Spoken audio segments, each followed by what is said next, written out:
Fala galera, aqui Bárbara Espanhol falando para conversar com vocês sobre os melhores suplementos para anemia. Se vocês derem uma pesquisadinha aqui no meu canal, vocês vão ver que os vídeos mais populares, os vídeos mais assistidos e mais comentados são sempre os que eu falo sobre ferritina, tá? Tanto ferritina alta como ferritina baixa. Existem várias causas de anemia, veja bem, tá? Inclusive algumas delas são metabólicas, são genéticas, ou seja, uma falha genética, uma alteração genética, tá? Não é disso que nós vamos falar. Nós vamos falar da anemia, que é a mais prevalente e que abrange mais de 1/3 da população, que é a anemia ferropriva, ou seja, anemia por deficiência de ferro, tá? É a que as pessoas mais sofrem, é a mais comum e é a que mais envolve erros. Então vem que eu vou te falar quais os suplementos te ajudam e você vai se surpreender, porque tem muitos suplementos que são ditos para ferritina, né, que você compra pronto, que são ditos lá que é para melhorar a anemia, só que na composição tem misturas de nutrientes que um acaba competindo com o outro, um acaba piorando a absorção do outro. Então vem entender como que se usa o suplemento a fim de melhorar aí a sua anemia. Confira os meus cursos e aulas sobre diferentes temas da nutrição, link na descrição dos vídeos. Bom, primeira coisa, se você não viu ainda o meu vídeo, eu tenho mais do que um vídeo sobre anemia, tá? Tem eu vou comentar desse aqui pra vocês, pra darem uma olhada lá, que explica por que o seu ferro não tá subindo, ou por que a sua ferritina não está subindo no exame de sangue, mesmo você suplementando ferro. Vai assistir para você entender, muito importante você entender o papel da sua microbiota nessa história, o papel das bactérias do seu intestino, o papel da sua absorção, o quanto isso tudo pode estar atrapalhando, né, a sua absorção de ferro, mesmo você tomando ferro, e por isso que o ferro não tá subindo. Vai assistir que vale a pena, tá? Depois eu comento de mais um outro vídeo muito legal sobre a ferritina. Bom, vamos lá. Existem alguns suplementos que quando estão juntos, eles se ajudam. E existem outros que quando estão juntos, eles se atrapalham, porque eles competem entre si, tá? Pessoas que possuem anemia tendem a ter, além do cansaço, fraqueza e indisposição, vocês vão concordar comigo, queda de cabelo, tá? E quando o assunto é queda de cabelo ou unhas fortes, tem dois nutrientes que são muito importantes. Um é o ferro e outro é o zinco. Por isso que é muito comum em suplementos, seja multivitamínicos ou suplementos para unha, para cabelo, para melhorar a disposição, você ter lá os dois juntos, tanto o ferro quanto o zinco. Mas eu vou te contar uma novidade que você não sabe. Ferro e zinco, eles funcionam como uma gangorra. Eles competem entre si. Então, se você suplementar ferro demais, você vai ter provavelmente deficiência de zinco, porque ele vai quelar o zinco, ele vai competir com o zinco. E se você tiver zinco demais, você também vai diminuir o ferro. Difícil, né? Pois é. Então a dica é assim, ó. Se você percebe, se você já testou, percebe que o zinco é bom pra você, que o zinco deixa a sua unha mais forte, e ele deixa mesmo, que previne mancha branca na unha, que aumenta o seu crescimento de cabelo, que você passa a ver mais fios novos crescendo com o zinco, ok, tudo bem, você pode suplementar zinco. Mas a dica é, primeiro, tenta suplementar zinco e ferro separado. Então vamos supor, você suplementa ferro na hora do almoço e zinco na hora de jantar. Já resolve muita coisa. E outra, cuidado com a dose. Tá? É óbvio que se você tiver numa anemia ferropriva muito grave, você acabou de descobrir que a sua ferritina tá 10, no primeiro momento você vai ter que suplementar uma dose alta de ferro, então você vai acabar suplementando muito mais ferro do que zinco, porque de propósito você precisa, né? Você tá no começo, vamos dizer assim. Mas depois, o legal é a gente atingir um balanço meio que proporcional entre ferro e zinco. Então, alguma coisa mais ou menos assim. Se você suplementa 30 mg de ferro, suplemente 20, 25 mg de zinco. As coisas não podem estar muito discrepantes, tá? Não seria interessante você suplementar, por exemplo, 5 mg de zinco e 70 de ferro, tá? Então, foi o que eu falei. No começo, se você tiver com uma anemia importante, ou seja, a sua ferritina estiver muito baixa, você vai precisar de uma dose mais alta de ferro do que de zinco. Mas depois, a longo prazo, seria interessante tentar dar uma nivelada entre os dois, tá? Para que não haja um diminuindo muito o outro. E lembrando de suplementar separado. É por isso que eu não sou fã de pedir para os pacientes comprarem suplementação tudo misturado, tá? Então esse é um ponto. Agora vamos falar, isso é o que piora.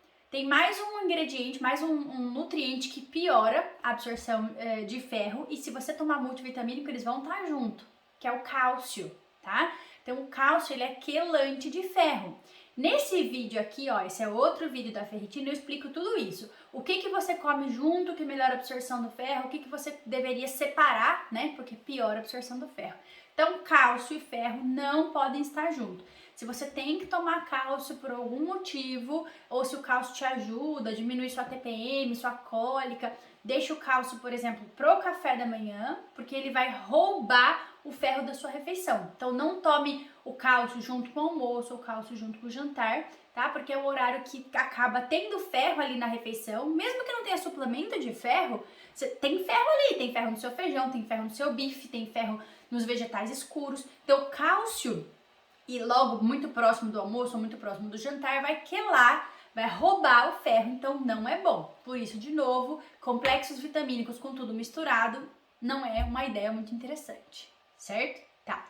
Agora, quais são os nutrientes que melhoram, que tendem a agir como amiguinhos do ferro, que quando estão juntos fazem a pessoa se sentir melhor, tá? Gente, é claro que exame de sangue é importante para a gente ver os níveis. Então, por exemplo, eu vou falar da B12. A B12 junto com o ferro tende a ser uma boa combinação para anemia. Mas eu já peguei pacientes, não é comum, mas acontece, tá? Que mesmo tendo anemia por ferritina baixa, estavam com a B12 extremamente alta. Então, a B12 deve estar em torno de 500, o resultado do exame de sangue, para quem não sabe. E a paciente estava com 1.200 de B12. Para essa paciente, não seria uma boa ideia eu suplementar ferro com B12. Mas, como a maior parte das pessoas tem deficiência de B12, acaba tendo B12 por volta de 200 e pouco, 300 e pouco, seria uma boa suplementar aí, por exemplo, 40 mg de ferro com 50 microgramas de B12. Seria uma ideia legal e a combinação desses dois nutrientes pode ajudar bastante na anemia, tá? Tem mais um nutriente que é bem legal e ajuda a absorção do ferro, ele é famoso, né? A vitamina C. Pode suplementar a vitamina C? Pode, mas honestamente, para a maior parte das pessoas não teria necessidade, uma vez que você tem vitamina C disponível em muitos alimentos. Na laranja, no limão, no kiwi, no morango, na goiaba, na cerola, no mirtilo, na verdura de folhas verdes escuras. Então, a gente tem no pimentão, a gente tem uma gama muito grande de vitamina C, tá? Você pode suplementar, só cuidado com doses muito altas, porque o excesso de vitamina C pode aumentar a chance de pedra no rim, ok? Então, se você for suplementar, não exagera, vamos colocar aí algo em torno de 300 miligramas, 1 a 2 vezes por dia, não mais do que isso, mas não necessariamente precisaria não, tá? Se você terminar ali sua refeição e comer uma laranja, ou espremer um limão na água, ou comer um punhado de morango, você já vai ter uma quantidade legal de vitamina C, ok? Certo? E tem mais um terceiro nutriente que pode ser um bom amigo aí do ferro, né? Agir junto com ele e trabalhar na prevenção de anemia, que é o cobre. Mas a gente tem que ter cuidado, tá? Em geral, a gente calcula a prescrição de cobre, né? A dose proporcional com o zinco. Então seria assim, na teoria, tá? Se você suplementa 15 miligramas de zinco, 1.000 microgramas de cobre. Se você suplementa 30 miligramas de zinco, 2.000 microgramas de cobre. Só que isso é lindo na teoria, mas o correto seria você dosar o seu exame de sangue e ver os seus níveis de cobre. Se ele estiver bem no meio do valor de referência, bem na média, ok. Agora, se você vê que os seus níveis de cobre estão da média para cima, cuidado, tá? Aí não faça essa proporção, faça menos. Porque nem tudo que tá na teoria funciona bem na prática. Como eu já falei, muita gente se beneficia com suplementação de cobre, fazendo exatamente essa proporção.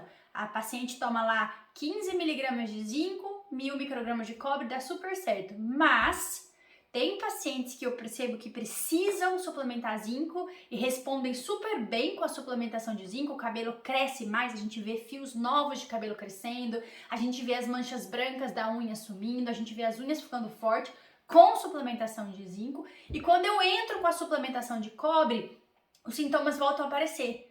Então, na prática, o certo é dosar e ver quais os níveis de cobre no sangue e também prestar atenção nos sintomas. Então, se a paciente está com uma deficiência importante de zinco, não é uma boa fazer essa regra de 15 miligramas de zinco, 1000 microgramas de cobre.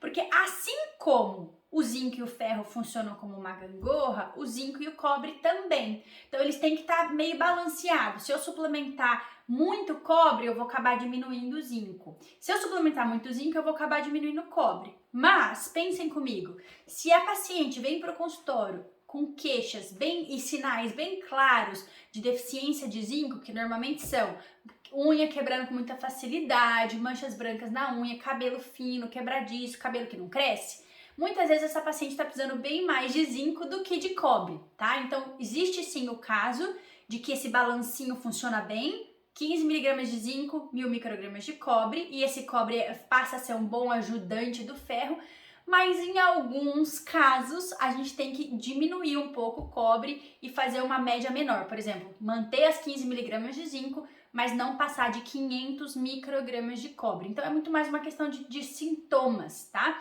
Pode também, obviamente, dosar o zinco no sangue ou avaliar se a pessoa começou com o ferro e a B12 num horário, melhorou a anemia e colocou o zinco num outro horário e esses sintomas melhoraram, por exemplo, o cabelo tá melhor, a unha tá melhor, não tem mais mancha, a unha tá mais forte, às vezes essa paciente estava precisando muito mais de zinco do que de cobre e aí não precisou suplementar. Além do que, mulheres que fazem uso do DIU de cobre tendem a ter até uma intoxicação por cobre, ou seja, tendem a ter até mais cobre do que deveria, uma vez que o corpo absorve esse cobre que está presente ali no DIU, tá? Então é muito importante o nutricionista saber avaliar os sintomas, não só os exames de sangue, mas os sintomas. Então muitas vezes eu faço teste com os meus pacientes, eu falo, olha, vamos começar suplementando ferro e B12 no almoço, por exemplo, e zinco no jantar. Vamos ver como é que responde o teu cabelo, tuas unhas, seus sintomas de energia. Às vezes a pessoa responde tão bem que o cobre não se faz necessário. Então, essa avaliação de prestar atenção não só nos exames de sangue, mas como o corpo responde, é muito importante. Espero que eu tenha ajudado e você tenha aprendido alguma coisa. Se você não tiver entendido alguma coisa ou ainda assim tiver alguma dúvida sobre essa questão de o que ajuda e o que piora a suplementação de ferro, deixa aqui para mim nos comentários que vai ser um prazer enorme te ajudar. Obrigada e até o próximo vídeo.